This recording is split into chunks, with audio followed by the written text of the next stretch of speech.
All right, we will call this meeting to order, the Catholic Regional District Planning Committee for Wednesday, August 7th. I'd like to acknowledge we're holding the meeting today on the traditional territory of the Kahlon Nation. And our first order of business is approval of our agenda. Do I have a mover? Yeah, I'll move it. Dr. Gisborne, I see Director McCormick there with her hand. Yeah, thank you. I'm having a technical thing. There's a bar across the top. People who are in the meeting, and you can't see if somebody has their hand up. I mean, I can't see the little boxes. It says this meeting is being recorded, and that's blotting out the individuals who are attending the meeting. Am I explaining that right? Corporate officer. How do I get rid of that? There should be a little blue button that says, thank you, Chair. There should be a little blue button that says, okay. If you click that, where it says this meeting is going to be recorded. Oh, see. Okay, got it. Thank you. Awesome. Okay. Sorry. Great. Director Gisborne. Yeah, just before we adopt our agenda, I just wanted to speak to something. The minutes that are coming up, I believe, are an accurate reflection of what occurred at a recent planning committee. I put forward a motion that I think was a bit too green for the assembly at the time. A motion was made but not seconded, but then there was a very similar motion that was made and seconded to then refer the previous motion to staff. That was defeated. A notice of motion was made that was not substantially different from the defeated motion. So there might be some question as to, whether this motion on the agenda, was already defeated at the previous meeting. So, well, I think we all understand the intent and your explanation of how we got here. Maybe I'll just defer to the corporate officer. Are we in good standing with our new business? I don't have to kind of bring this as my opportunity to bring items back, but I see we have it under new business. So the notice of motion was given. It is similar to something that was decided on. I wasn't quite sure if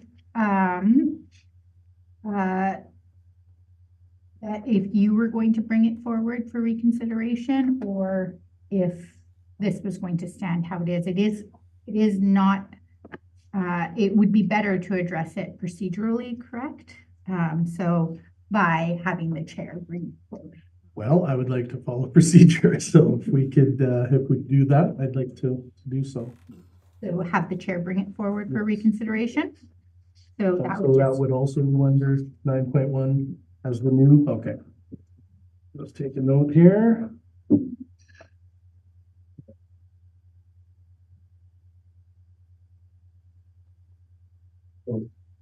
my understanding is the item will be reconsidered as is written in the agenda. Yes. That's my understanding too. with the change. Well, it's essentially the same So item, right? Yes, so thank you. So now procedurally, the chair is asking for an item to be reconsidered. okay. Great. Okay, with that change, we had a mover. We need a seconder. We have a seconder for the agenda. Oh, I see Director McCormick. Thank you. Great. Any discussion on the agenda? Seeing none, all those in favor? Great, motion is carried. Thank you. Next order, adoption of the minutes. We have, okay, Director Gisborne, Director Brander. Any errors or omissions, changes? Seeing none, all those in favor? Carried, thank you. Next, we do have a delegation. It looks like 4.1, Lyndsey Smith, Program Manager, Coastal Douglas-Fir Conservation Partnership, regarding a field verification of land cover mapping. Hope I got that right. A bit. Great. So just before you get started, Ms. Smith, I think you understand we have some parameters, 10 minutes for your presentation, and then another 10 for some questions, just questions at the end for the directors. Thank you. Go ahead. Let me just share my screen. There we go. So can everybody see a green presentation? Yes, thank you. Okay, so my name is Lyndsey Smith and I'm from the Program Manager for the Coastal Douglas-Fir Conservation Partnership. So the presentation today is for 3 parts. So I'm going to share information about mapping that we're doing for the Action for Adaptation Biodiversity Atlas. I'm going to talk to you about a community verification process that we're doing for land cover mapping. And I'm also going to ask if the Cathet Regional District will re-sign our statement of cooperation. So who are the partnership? We're a collection of organizations, agencies, and land managers who are aiming to protect the coastal Douglas-Fir ecosystems. And we're going to do that through sound science, indigenous knowledge, shared information, and supportive policies and community education. And the red line boundary shows you our interest area and also shows you where the coastal Douglas-Fir moist maritime ecosystem is, and also the coastal western hemlock extra moist. So what is Action for Adaptation? So it's a collaborative project with ourselves, UBC Okanagan and the UBC Botanical Gardens. And what we're trying to do is provide decision support tools for local governments and First Nations around climate adaptation and biodiversity protection. And at the center of that is a tool called the Biodiversity Atlas for the Southwest Coast. And we're going to wrap around that policy and then information around incentives as well. So you've seen the red line boundary already. The blue line boundary is the boundary for the Biodiversity Atlas itself. And that's basically coming to the top of the catchment to be able to protect those ecosystems that are downstream of it. And how did we get here? So we started by talking with planners, elected officials, mapping experts, identified where the gaps were in terms of mapping. We checked whether those gaps were correct in terms of a workshop that we held in 2022. We've been speaking to the First Nations, of which we've got 63 in our area. And we did a pilot, which I'm going to present to you for the Sunshine Coast, looking at some of the mapping layers. So these are the 6 layers that we're focusing on for the Biodiversity Atlas, and there's 2 streams. One is we're looking at provincial mapping tools that are already out there, but maybe we're not using in terms of local government planning. And the other side of it is using satellite and LiDAR to try and see if we can do mapping in a more intelligent, fast, cost-effective way. So I'm now going to focus down on the sort of environmentally sensitive areas mapping and the hydrologically sensitive areas. So this is an idea called the natural range of variability and risk, which was brought through the Old Growth Strategic Review. And it's the basic principle of how much natural landscape can be altered before species are lost. So if you think about the whole, if you took 30% away, the system is likely to still function. But if you think about that whole and you take away 70%, the chances are that that system will start to fail and struggle. So when we think about old growth, if we think about the CDF, naturally there would only be about 29% of old growth because fire in that system is normal. So when we're sort of saying how much old growth is around, we would take that into consideration. But what you're seeing in this image is those lower areas, the red areas where there was high quality timber, we haven't really got the old growth that we need to have those healthy ecosystems functioning. So thinking about some of the mapping layers that we're actually producing. So one of them is the ecological communities at risk. So if you went to the province and said what information is currently available, they would share this image with you. Now, what this is showing is where the province has actually done the analysis to pull this information out. It's not where those ecological communities at risk actually are. So what we did as part of this project is we actually looked at all of the terrestrial ecosystem mapping that's currently available from the province and extracted all of this information to identify where the potential ecological communities at risk are on the landscape. This is a flagging tool. You would still need a consultant to go out and double check on the ground, but it's providing local governments with more information to help them in terms of their guiding decisions. And one of the things in terms of the information from the CDC was you'd only have 19 ecological communities, whereas this is picking up 59 of those potential ecological communities at risk. Similar situation when we talk about sensitive ecosystems. This is something that you often see in your official community plans. If we look for our area of interest at the moment, in 2005, this is what the province provided, focused very much on the coastal areas. And what we've done is using, again, the terrestrial ecosystem mapping and vegetation resource inventory, we've been able to pull that up all the way across the region to help in terms of decision making. We've looked at the hydro riparian and pulled together a lot of those layers that you'll be using to try and pick up key areas on the landscape. And this is becoming increasingly important as we face climate change, changing conditions, hotter, drier conditions. So it's really important for us to know where are our sensitive hydro riparian ecosystems on the landscape. The final layer that I'll talk to you about is this concept of climate micro-refugia. So these are if you think about those summers that are going to be warmer and drier for longer, we're going to have to find places where our species are able to have a bit of respite in terms of cooler conditions for them to be able to survive, and also have connectivity across the landscape for them to be able to move and respond to those changing climate conditions.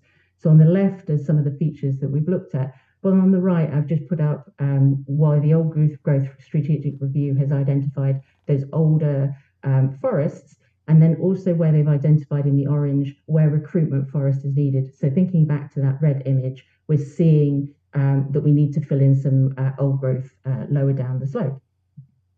So this is the image that we produce in terms of the climate micro-refugia. And what you're seeing is those stream corridors going to provide some of those great refugia areas, as well as some of the older forests that's on the landscape. So that kind of gave you an overview of the work we've been doing, looking at using provincial tools and just translating them into a format that's more accessible for local governments. The other side of this project is that satellite and LiDAR. And at the moment, what we're doing is a community science project where we're trying to get everybody out to help us in terms of moving technology forward. So if we look at the product on the left, this is produced by the federal government. Very good, high quality product that's produced every 5 years at a 30-meter resolution. But what we got told by local governments is that isn't sufficient when thinking about local government planning and making decisions. So we're aiming to get to a 3-meter resolution, which is what is shown on the right-hand side. But what we actually need, so we've got the satellites, we've got the LiDAR, and we have a model, but we have to teach the model exactly what is on the landscape. So what we're trying to do is hopefully engage the wider community to help us to do some of that field verification. If you think back to my blue boundary at the beginning, that's a very big area for us to cover. So the best thing to do is trying to get the community involved in the process, and they can also contribute to decision making in the long term. So coming back to kind of what my asks were on this very quick tour of all of this information, the first ask was to consider using the mapping layers that we've generated into your planning processes. The second part was to help us promote this community science exercise. And thirdly is to re-sign to the Statement of Cooperation. So the intent of the Statement of Cooperation is to indicate that we are all working together to protect these natural environments. It doesn't commit you in terms of funding or anything like that. It's more the fact that we are hoping to protect these natural environments. You have previously signed to it. The reason we're asking you to re-sign is that we've changed the language within the Statement of Cooperation to basically better reflect the role that First Nations have and have had in terms of the management of the landscape. And that was it from me. So thank you very much, as in that was probably quite quick, but if you've got any questions, I'll be grateful to receive them. No, well, thank you, Ms. Smith. That was good time management. So I think we'll just start with some questions from directors. I see Director McCormick's hand. Oh, I think you're on mute, Director McCormick.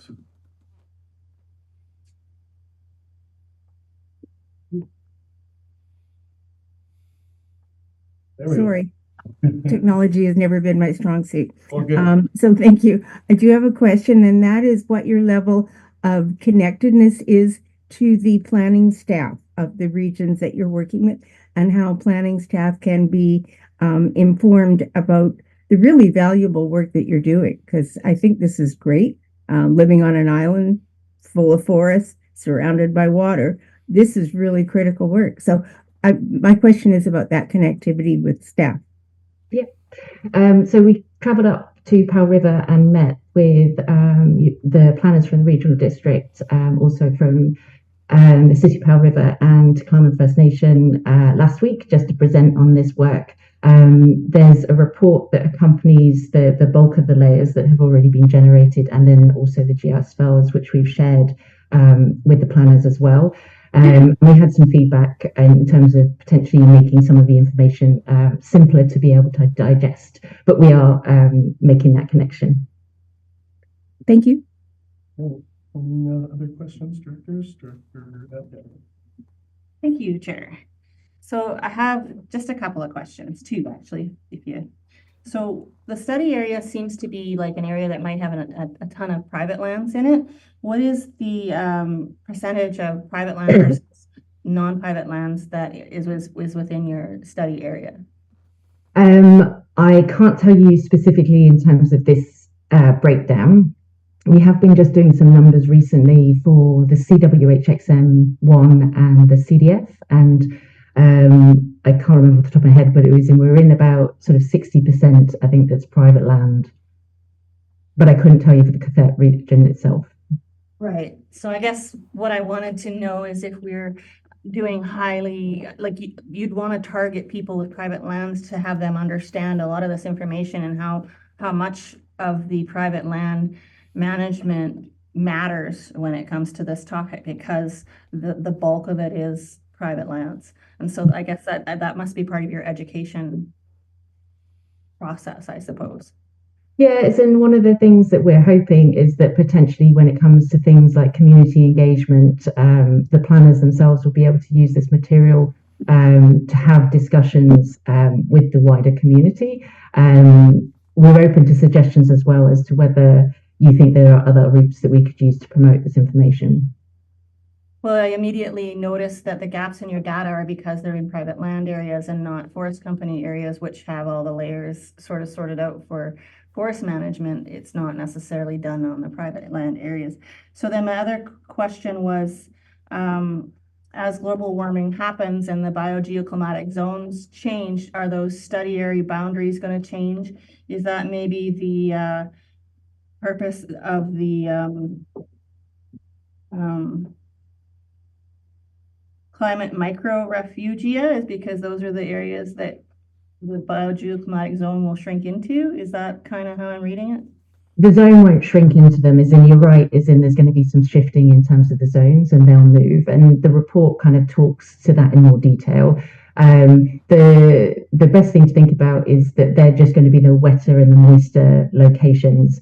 So potentially in terms of if you were thinking about species loss that might occur to climate change, you'd be correct in saying that the species might be moving into those areas to be able to survive the change and also move away from some of those drier conditions into more suitable areas.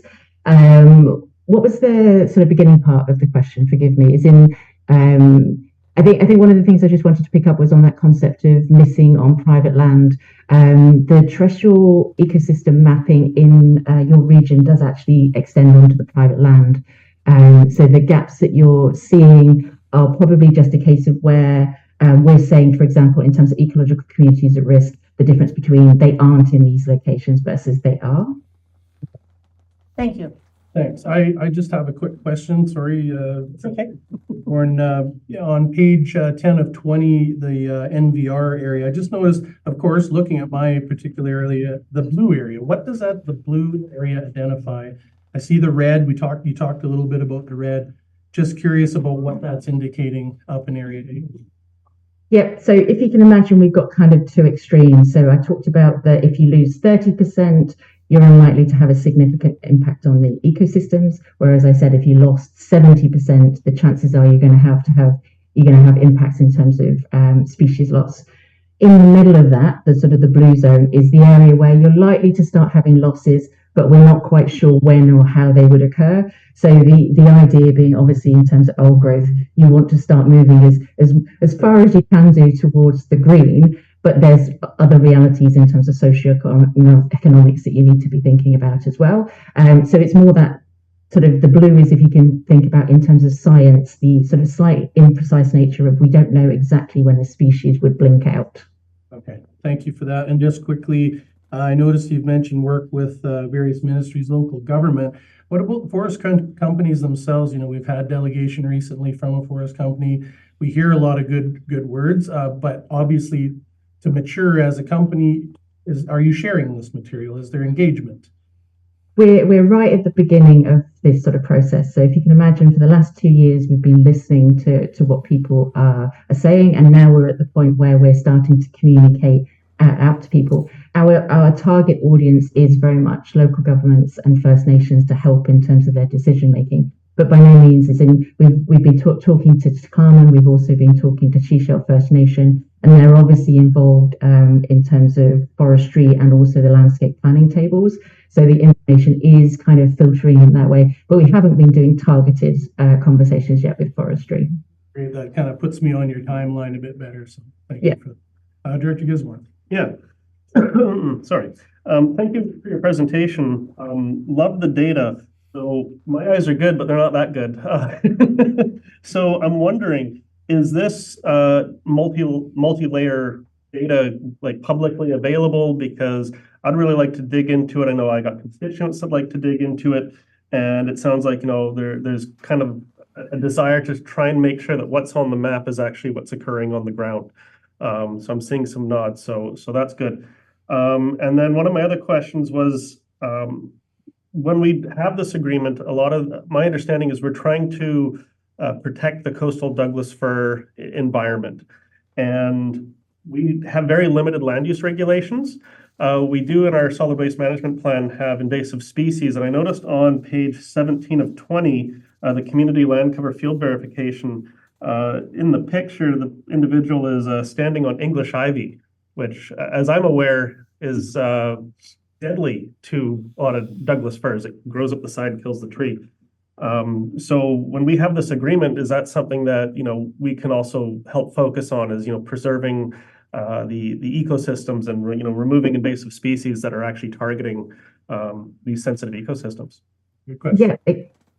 Exactly that. So yes, first question is yes, the layers are publicly available. And the second bit, in terms of the stages that we need to go through now, is improving them in terms of having conversations with people and correcting them. If we think about the provincial mapping, it's done at a 1 to 20,000 scale. So there's some, you know, there's tweaking definitely that you can do there to improve the quality and the accuracy. And we might do that with our satellite project as well, in terms of using some of the layers that we develop. There's potentially ways that we can use technology to improve some of that as well. In terms of the statement of cooperation, exactly, that's it. Is in, we haven't been prescriptive within the statement of cooperation as to how you would do it as a regional district, because everybody's going to approach it differently depending on your constituency and how you want to focus. You know, land acquisition, the control of invasive species, the use of your zoning regulations to be able to protect the natural environment. These are all ways and tools, obviously, that you have available to you to help in terms of protecting. And it's when we talk about, obviously, I'm called the Coastal Douglas-Fir Conservation Partnership, but in terms of your area, the coastal western hemlock extra dry is the bulk of the ecosystem that we're specifically talking about. That's very fragile, and it's those dry ecosystems that are very unique to our area around the Salish Sea that we're trying to protect. Okay.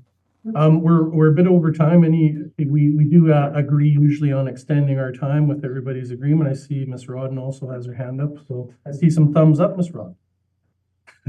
Thank you, Chair. Through the chair, I just wanted to pick up on the question about whether Lyndsey and CDFDP are collaborating with planning staff. And yes, I've been communicating with Lyndsey, and Charisse Roberts and Caleb Allen attended the meeting last week that Lyndsey referred to, and we're seeing a couple of benefits in the near future from accessing this data. One is Caleb Allen, our lead GIS technologist, can add the data to our internal GIS, so we can use it in landscape analysis when we're looking at land use applications. And also we can use it in the Savory Island OCP in our landscape analysis to inform that and where the sensitive ecosystems occur on the island. And the other piece of work it's going to benefit is asset management and planning are collaborating on doing a natural asset management inventory. And this work, this data will inform that process as well. So I'm happy about the work they've done. Great, that fills in a lot of stuff for us. Now, I understand, you've identified 3 asks, mapping, need of a statement, and what was the third again? That one. It's just support. So maybe through your sort of communication channels, etc. I don't know whether you've got Facebook or something similar like that, but it's promoting the idea. The other option is also you might have staff such as park staff or engineers that are out and about, just making them aware that there's an opportunity. It only takes a matter of minutes to pick up these points as people are around. So it's just what means do we have to kind of actually promote this? The idea being that then the community is kind of feeling part of all the sort of decision-making process as these layers get developed. Okay, I think coming out of this, Director Cormack. You can share the mute button, I know. Sorry, I just wondered, Chair, at what point you would entertain a motion for us to sign the partnership? You read my mind. You're making that motion. Yes, I am. Yeah. Premature? Typically, we would refer an item like this towards staff. That's what I was wondering about. Yeah, and so we typically would refer it to staff to bring back a staff report. Yeah, thank you, Corporate Officer. My instinct's telling me the same thing. There's a few elements here and we want to get this right. So that's the appropriate to refer to staff. That's a motion though. It's just a discussion about your motion, right? So Director McCormick. Yeah, so then the motion would be that the issue be referred to staff for report back to future planning committee regarding signing the partnership with the conservation initiative.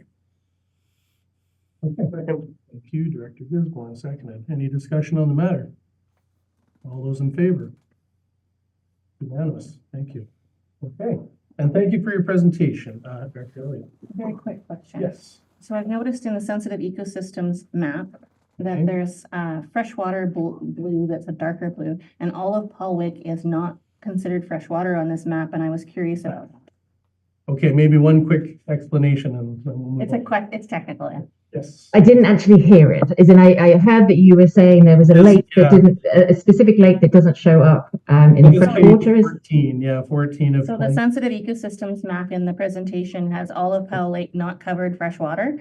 And I just wondered what that's about. Is it considered something other than freshwater?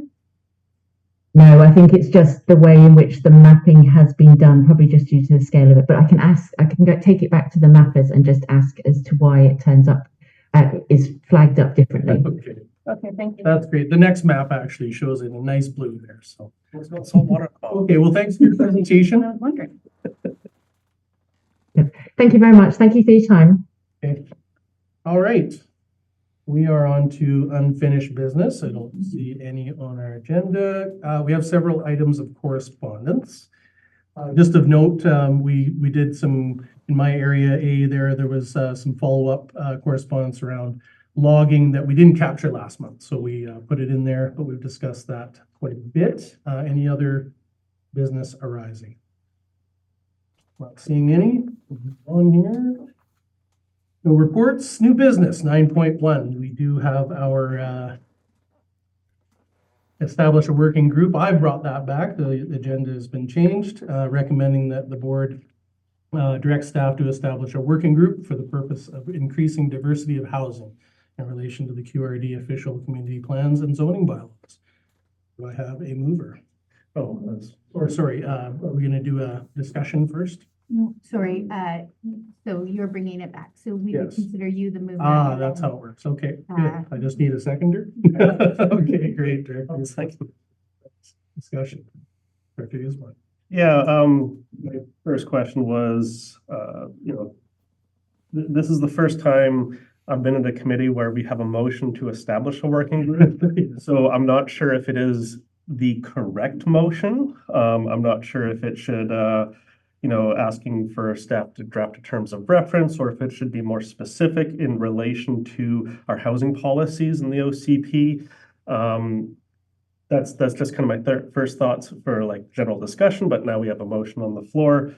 So I will speak more specific to the motion, and I presume that if this motion passes, that between this meeting and the board meeting, we can hopefully clarify a more accurate motion.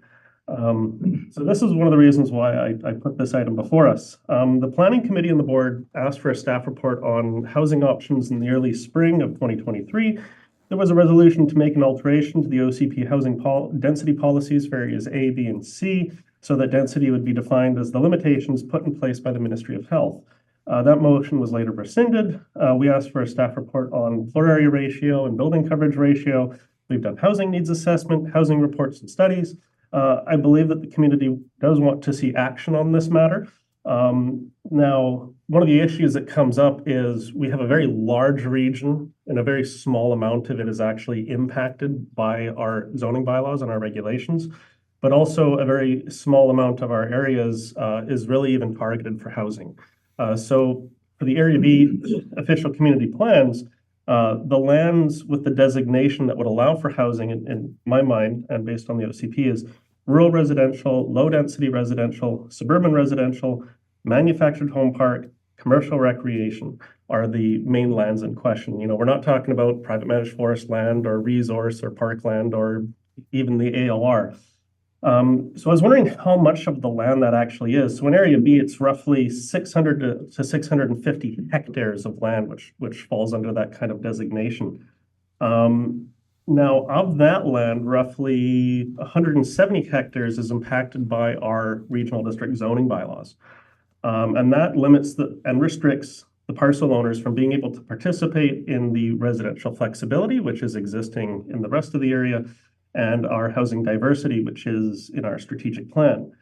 So these zoned areas, representing about 25 to 30%, are increasingly inconsistent with the development on the other 70 to 75%. And that's just Area B. So I don't know Area A or Area C or Area D. So this is where my thoughts were coming from, was how do we create the residential flexibility within those zoned communities? Not because one that jumps out at my mind, but in order to change those policies in the zoning bylaw around housing, those housing policies stem from our official community plan housing policies. So my thoughts are, we've asked for enough reports, we've done enough studies, and I think it's time to form a working group to come back with options so that we can get moving on real action related to housing. And I've had members of the community who are experts in various fields that have said, like, hey, you know, how do we get involved with, you know, changing these policies, and they want to provide input. And I'll just say that, you know, I have ideas, but I'm not an expert in those fields, and I think that might be a good way forward to come back with options. So, The other directors? Director Banner. Thanks, Chair. I voted against this when it came around the first time. I'm going to vote against it again. I just don't see it as an efficient use of staff time. And as was mentioned, the vast majority of our area is not impacted by zoning bylaws. And I haven't heard any complaints or concerns about any of my constituents about this issue. Where there are no zoning bylaws, we have no restrictions. So as far as diversity goes, they can do whatever they like for the most part. And as far as working groups concerning housing, there are working groups that are established in the community, you know, involving organizations that do provide housing. So again, I don't see it as an efficient use of staff time. Yeah, Director McCormick. Yeah, thank you, Chair. I tend to feel the way that Director Brander does. I see no relevance for Area D in doing this because, again, we have no restrictions, and anyone that wants to build housing can certainly do so. And we've got everything from tiny homes to, you know, big, large estates. So, you know, it's the diversity is happening naturally.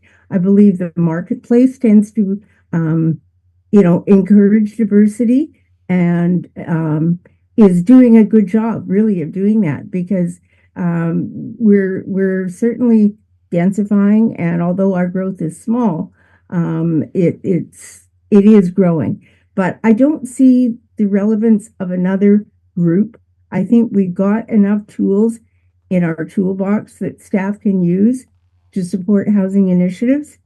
And I just kind of see this as a lot of opportunity for busy work that isn't necessarily going to get us to the place we want to be. So I'm not in support of this motion. I was not in support of it before. And I believe we just need to carry on, work within our OCPs and just move forward. We don't need this working group. And that's my opinion. Okay, Director Doe? Yeah, I don't usually say much at these meetings, but I want to know what happened when I go home.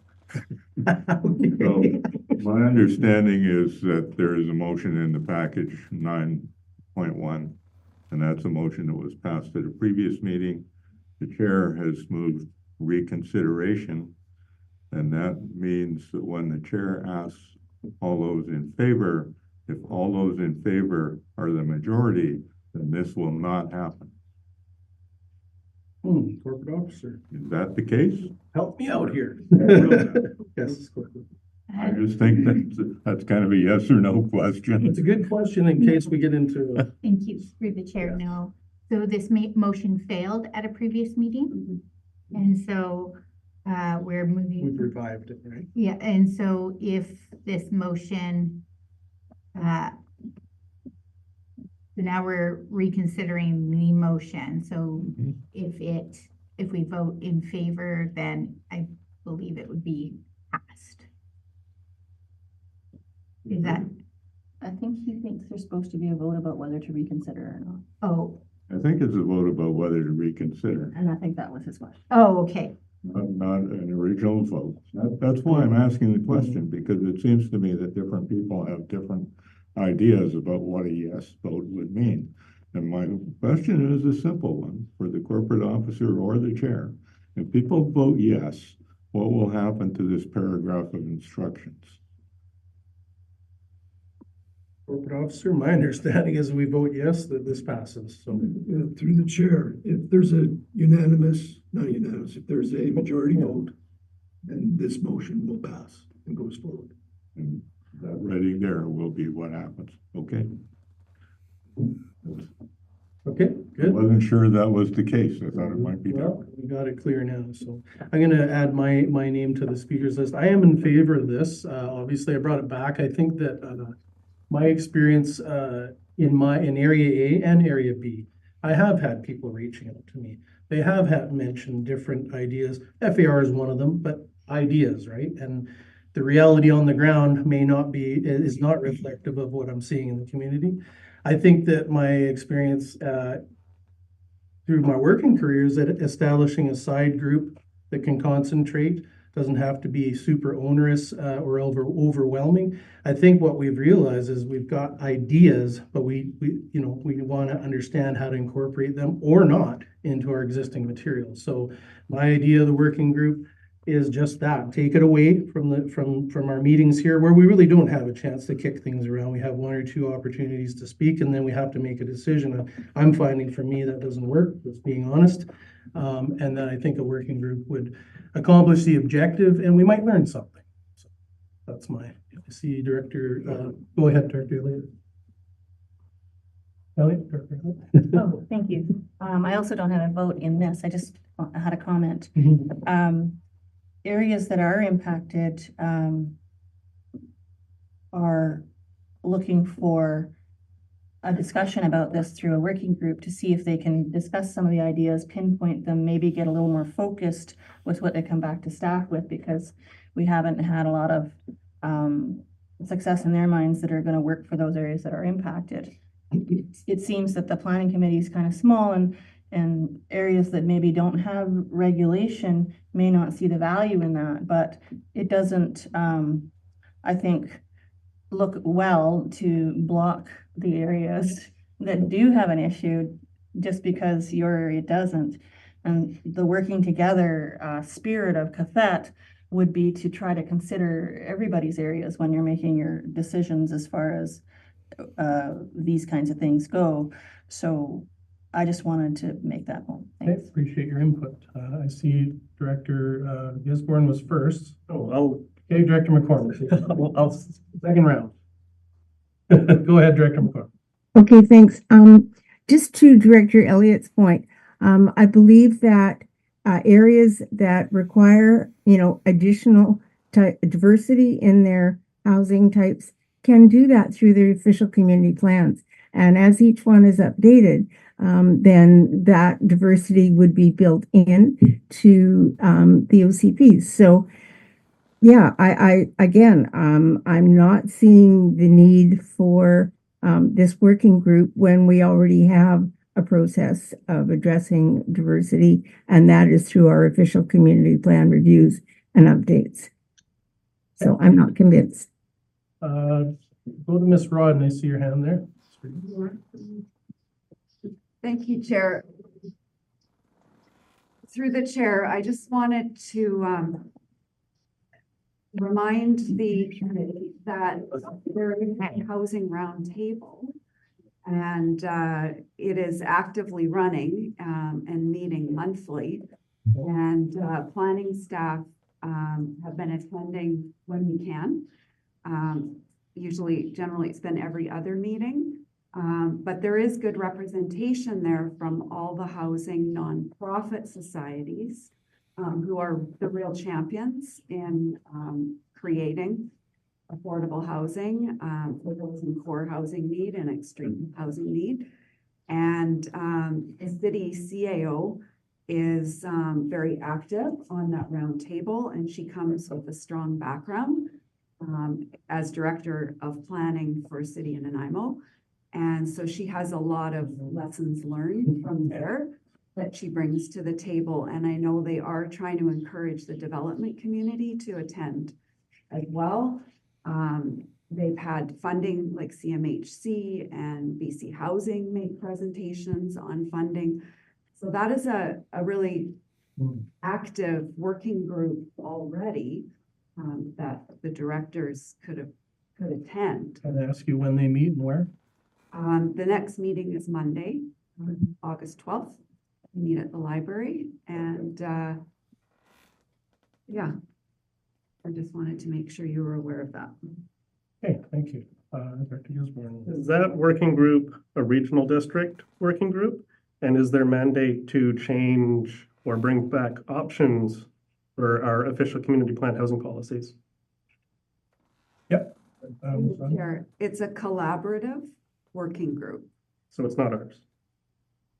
It's not ours. It's a collaborative with. Yeah, we've got I think we got the answer, so we're involved with our planning stuff. Yeah, Director Elliott. Thank you. The Housing Roundtable is trying to focus on projects that they can do to get housing initiated. So I don't believe that this particular topic would be a topic at the Housing Roundtable. They would be looking for opportunities where changes were already made and could accommodate the types of housing projects that they're looking to do, rather than trying to tackle a revision on the official community plan in an area type thing. So that's just, I'm also on the roundtable. I know we're looking at projects. We're not looking to change an official community plan. That's good clarity. Thank you. Director Jones. I know about the Housing Roundtable. I'm not a member of it. It's a collaborative group of citizens of the region and the municipality who talk about housing.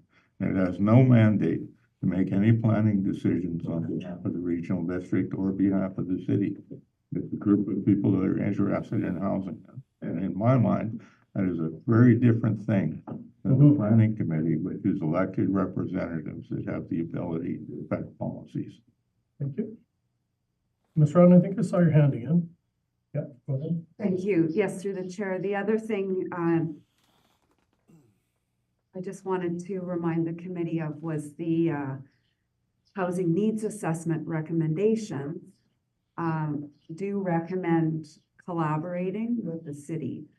And that's primarily due to the lack of infrastructure servicing in the rural areas and the inability to support multi-unit type developments. So it's the infrastructure servicing considerations that really are holding back that type of development from happening in rural areas, and that's why the OCPs are structured the way they are. Okay, Director Gisborne, round two here for. Yeah. So maybe I'm getting a little confused. My understanding was in the areas that aren't zoned, these restrictive policies are not an issue because we are not blocking individuals from having those multi-units, those tiny homes, because the infrastructure is being provided by the property owners. There's lots in the electoral areas and the unzoned areas. And I'm referring to the other 25 to 30% that are being restricted by the local government. It's true, we are not providing the service, but the parcel owners can provide the service. They can provide the infrastructure. Wells, water systems, sewage treatment systems, that exists outside of the local government's mandate, that falls under the Ministry of Health's jurisdiction. And because it's already happening, and it is allowed by the provincial government, that the intention of this motion is to come back with options for our housing policies in the official community plan, which can then guide our zoning bylaws. Yes, I would love to do an updated OCP for Area B or Area C. Those motions have been put forward in the past. They have not been supported. And one of the discussions that came up was, well, if we can get some options of policies, we can then use those options when we update our OCP through a full comprehensive rewrite of the OCP. Or we could do what District of Sechelt did, which is you propose an amendment to your existing OCP to update your housing policies, which is very similar to the motion that we passed last May, which was to change our housing policies, the motion that we then later rescinded. So I have some ideas, but I'm just one person, and I concur with the chair that around this table, we can't really get into the details. We can't dig into, you know, what is Ministry of Health policy or guidelines or requirements, because those three things are very different. They might say this is what we recommend, but then they'll say this is what we require. And of course, out in the electoral areas where there isn't zoning, everyone is having to follow with those requirements, and there is enforcement. So the intention is that this does affect members of our community. It is about diversity of housing throughout our region, which is consistent with our strategic plan. And it is working together. So I would like to see a bit more consistency with our zoned areas, meeting the objectives of our strategic plan, our housing policies, and, you know, Area B's housing policies from 2012. I think some things have changed, and I think we're hearing requests from the community. I think, what was it, last November, we had correspondence from people on Nootka that were saying, hey, let's crack open that zoning bylaw again to have a look at it. But you can't really change the zoning bylaws housing policies without really digging into the OCP's housing policies, because that's the high level document. So that's why I support this. Well, unless the planning committee wants to actually give direction to change the housing policies, but so far we haven't. That's right. Through the chair, and that just another reminder that areas that are affected by zoning bylaws, every property owner does have the right to apply for an OCP amendment, or OCP and zoning amendment to allow for a higher density. So it's a good reminder. Yeah. We just recently processed an application up on Nootka where the density being proposed was too high to be acceptable, but that was an extreme case. There could be other examples where someone wanted a lower density where it would be supported. Okay. That option is available to every property owner. Okay. Thank you. I think don't see any other hands. I just, as my final comment, I think just our discussion today has once again identified that there's some tentacles that I'd like to explore in a more open working group so that we can parse it out. And I know I'll learn a lot, and I'll be able to talk to my constituents a lot better as I move ahead. So I'm in support of the motion. I don't see any other hands, so we'll put it to a vote. All those in favor of the recommendation. Oh, sorry. Sorry, I wasn't sure if Director McCormick was asking. Director McCormick, you have a final comment, or are you voting?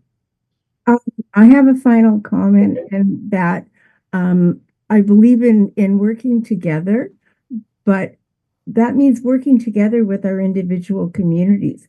And I believe the opportunity exists in each individual area to update our official community plans and incorporate whatever housing, needs and wants the community has into those official community plans.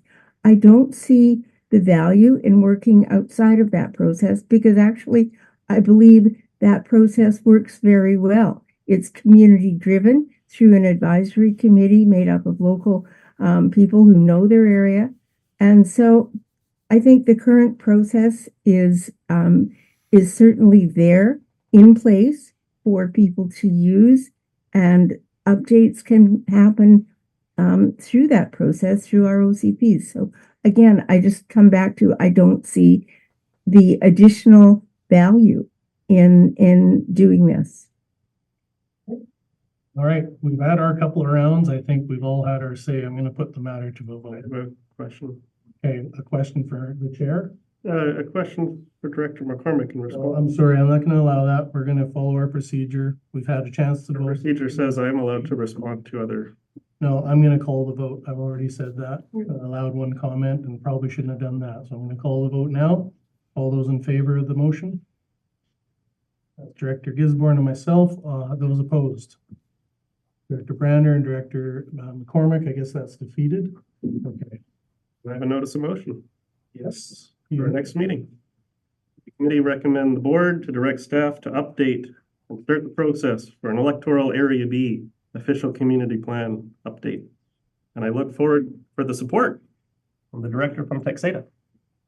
Okay, thank you for that. Are we good there? Is that appropriate where we are? Sorry, a notice of motion. Yep. If you accept it, then we can put it in. Yeah, I'm accepting that. We don't have to put it to a vote or anything. No, it's not. Okay, It's good. It's for just a next month. Okay, good stuff. Seeing nothing else, question period. Do we have media or anybody else? Hi, Chair Galinsky from the Peak Online. I don't have any questions this morning. Thanks for the opportunity. Thank you, Mr. Galinsky. I don't see an in-camera session. We are adjourned. Yes, that's at 12:30. Oh, there we go.